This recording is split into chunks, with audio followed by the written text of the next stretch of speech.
makeup look for the shoot today, obviously it was born from kind of the vision that Constance had for the shoot in terms of structure and lines, and we're shooting coats, and architecture really plays into it. So Andreas is really influenced by the architecture that we're shooting around today. So for me, there was definitely needing to be some structure to the face, so some nice bone structure. Beautiful colors from Chanel for autumn winter, beautiful khakis that just smolder around the eye instead of, you know, this whole smoky eye thing is kind of a thing of the past. It's really, there's more color and a bit of metallic in it.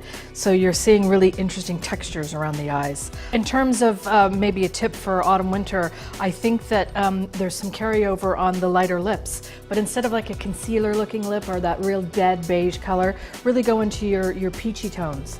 The coral has died down into some beautiful peaches, and also you can balance an eye that has a bit of drama with red now. Just go for something that's a little more sheer in texture, not as matte and as intense.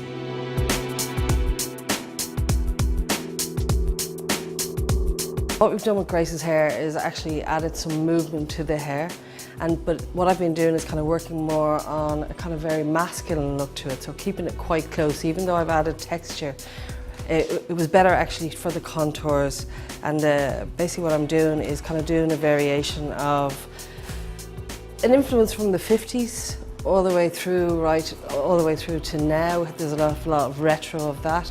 So what I'm doing is kind of working on kind of keeping the hair very close, giving it a little bit more of an androgyny type of feel to the hair and masculinity, because a lot of the actual architectural looks are like that.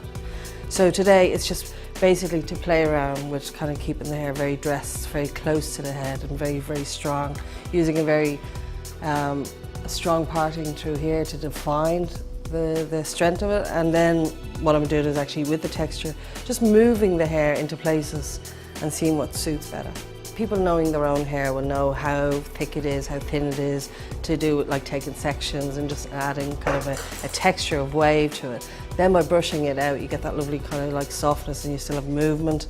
And then what I'm doing is like basically taking sections, catching it with little ponytails, tucking them in to kind of recreate a very, very short, maybe kind of bobbish type shape, but like with still the movement in it, so it's not like too hard.